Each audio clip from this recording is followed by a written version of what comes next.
ఇక మరో బ్రేకింగ్ అందుతోంది. నలుగురు ఎమ్మెల్యేలకు తెలంగాణ హైకోర్టు నోటీసులు జారీ చేసింది. ఎన్నికల పిటిషన్లపై ఇవాళ హైకోర్టులో విచారణ జరిగింది. ఎన్నికల అఫిడవిట్ లో అవకతవకలు, ఓటర్లకు డబ్బులు పంచారన్న ఆరోపణలపై నోటీసులు ఇచ్చింది.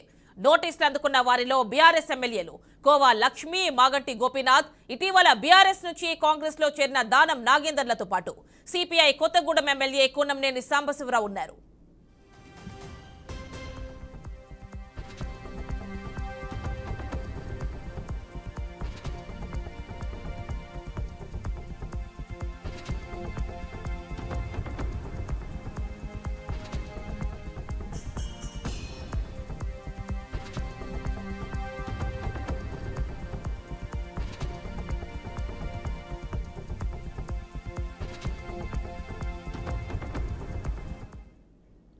బీఆర్ఎస్ పార్టీ టికెట్ పై ఖైరతాబాద్ ఎమ్మెల్యేగా గెలిచిన దానం నాగేందర్ ఇటీవలే కాంగ్రెస్ పార్టీలో చేరారు.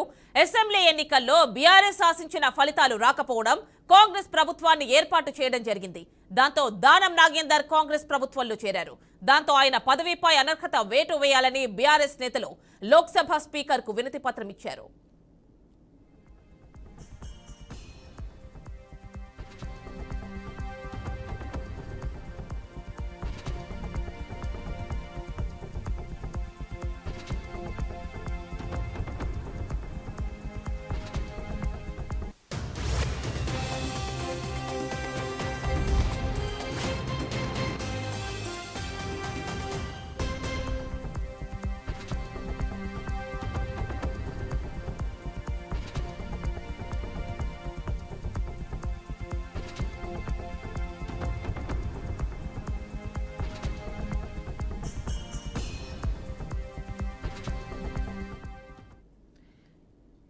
హైకోర్టు నోటీసులకు సంబంధించి ఫుల్ డీటెయిల్స్ మా కరెస్పాండెంట్ వాసు అందిస్తారు. వాసు, చెప్పండి, ఎవరైతే ఇటీవల పార్టీలు మారి వేరే వేరే పార్టీలకు జాయిన్ అయ్యారో, ఎస్పెషల్లీ దానం నాగేంద్ర కావచ్చు, మిగిలిన వారు కావచ్చు, వీళ్ళందరికీ కూడా తెలంగాణ హైకోర్టు నోటీసులు జారీ చేసినట్టు తెలుస్తోంది. ఫుల్ డీటెయిల్స్ ఇవ్వండి.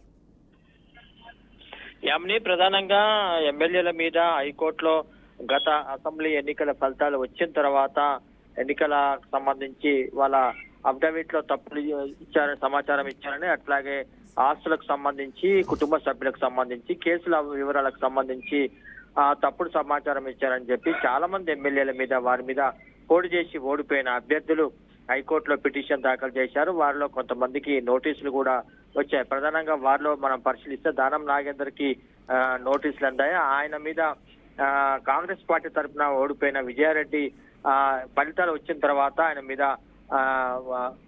హైకోర్టులో పిటిషన్ దాఖలు చేసింది. దానికి సంబంధించి నోటీసులు దానం నాగేందర్కి వచ్చాయి. ఇవి ఇప్పుడు వచ్చిన నోటీసులు కూడా గతంలో ఎన్నికల రిజల్ట్ వచ్చిన తర్వాత వాళ్ళ అఫిడవిట్ల మీద ఏదైతే అభ్యంతరాలు ఉన్నాయో ఆ అభ్యంతరాలని ఈసీ సరిగా పరిశీలించలేదు. ఆస్తులకు సంబంధించి మనం అనుకున్నట్టుగా ఏదైతే వాళ్ళ అభ్యంతరాలు ఉన్నాయో ఆ అభ్యంతరాల మీద ఈసీ పరిశీలించాలని చెప్పి మరొకసారి పునఃపరిశీలించి వాళ్ళ అభ్యర్థిత్వాలని క్యాన్సిల్ చేయాలని చెప్పి వాళ్ళ మీద ఓడిపోయిన అభ్యర్థులు కోర్టులో పిటిషన్ దాఖలు చేశారు. దానం నాగేందర్, అట్లాగే సిటీకి సంబంధించి మాగంటి గోపీనాథ్, ఈయన మీద ఓడిపోయిన కాంగ్రెస్ అభ్యర్థి అజారుద్దీన్ కోర్టులో కేసు వేశారు. అట్లాగే నవీన్ యాదవ్ కూడా కోర్టులో కేసు వేశారు. అట్లాగే కోవా లక్ష్మి, ఆమె బీఆర్ఎస్ తరఫున గెలిచింది, ఆదిలాబాద్ జిల్లాకు సంబంధించి ఆసిఫాబాద్ నియోజకవర్గం. ఆమె మీద కూడా ఆమె మీద ఓడిపోయిన శ్యామ్ నాయక్ కోర్టులో కేసు వేశారు. ఇట్లా చాలా మంది ఎమ్మెల్యే ఇప్పుడైతే ఎవరైతే గెలిచారో చాలా మంది ఎమ్మెల్యేల మీద ఓడిపోయిన అభ్యర్థులు కేసులు వేశారు. దానికి సంబంధించి దానం నాగేంద్రకి అయితే తాజాగా నోటీసులు అందాయి. గతంలో ఓడిపోయిన విజయారెడ్డి ఆ నోటీసులు ఏదైతే కేసు ద్వారా వేసిన ఆ కేసుకు సంబంధించి నోటీసులు నాగేంద్రకి అందాయి. యామిని, అంటే ఇటు కూనంనేని సాంబశివరావుకి కూడా నోటీసులు అందినట్టు తెలుస్తోంది. దాని గురించి కూడా ఒకసారి ఎక్స్ప్లెయిన్ చేయండి.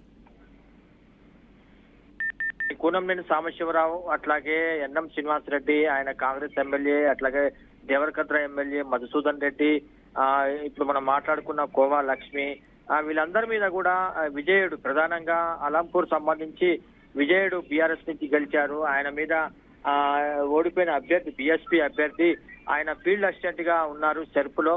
ఆ ఫీల్డ్ అసిస్టెంట్ కి రిజైన్ చేయకుండానే ఆయన బీఫామ్ తీసుకొని ఎన్నికల్లో పోటీ చేసి గెలిచారు. ఆయన అభ్యర్థిత్వాన్ని క్యాన్సిల్ చేయాలని చెప్పి ఆయన మీద ఓడిపోయిన బీఎస్పీ అభ్యర్థి హైకోర్టులో పిటిషన్ దాఖలు చేశారు. దాని మీద కూడా ఆయనకి నోటీసులు అందినట్టుగా సమాచారం ఉంది. ఇట్లా చాలా మంది కునంనేని సాంబశివరావు, అట్లాగే దానం నాగేందర్, మాగంటి గోపినాథ్, కోవా లక్ష్మి, మసోన్ రెడ్డి, ఎన్ఎం శ్రీనివాస్ రెడ్డి, చాలా మంది ఇప్పుడు గెలిచిన ఎమ్మెల్యేల మీద ఓడిపోయిన అభ్యర్థులు నానా కారణాలతోని వాళ్ళ అఫిడవిట్ లో సరిగ్గా ఇన్ఫర్మేషన్ ఇవ్వలేదన్న కారణంతో కోర్టులో కేసులు వేశారు. దానికి సంబంధించిన నోటీసులు ఆయా ఎవరైతే వేశారో వాళ్ళకి ఆ నోటీసులు అందాయి. యామిని, అంటే ఇన్ని రోజులు లేనిది సడన్ గా పార్టీ మారిన తర్వాత మాత్రమే ఈ పిటిషన్స్ అని ఎలా భావించాలి? అంటే ఇప్పుడు విజయారెడ్డి వేసిన పిటిషన్ ఇప్పుడు తాజాగా వేసిన పిటిషన్ కాదు. గతంలో ఆమె ఓడిపోయిన తర్వాత నాగేందర్ మీద ఏదైతే ఆయన ఇచ్చిన అఫిడవిట్ లో తప్పుడు సమాచారం ఇచ్చారని చెప్పి వేసిన కేసు, ఆ కేసుకు సంబంధించి తాజాగా ఇవాళ ఆయనకి నోటీసులు అందినట్టుగా సమాచారం ఉంది. అది ఇప్పుడు పార్టీ మారిన తర్వాత నాగేందర్కి వచ్చినట్టుగా ప్రచారం జరుగుతుంది. కానీ అంతకుముందే ఆమె ఇక్కడ కాంగ్రెస్ అభ్యర్థిగా పోటీ చేసింది ఖైరతాబాద్ నియోజకవర్గంలో. ఆమె గతంలో వేసిన కోర్టుకి తాజాగా ఇప్పుడు నోటీసులు అందాయి. అది ఇప్పుడు పార్టీ మారినకి దానికి సంబంధం లేదని చెప్పి నాగేందర్ చెప్తున్నారు. అది గతంలో వేసిన ఓల్డ్ కేసుకు సంబంధించిన పిటిషన్ గా అని చెప్తున్నారు. Yamini. Right Vasu, thank you.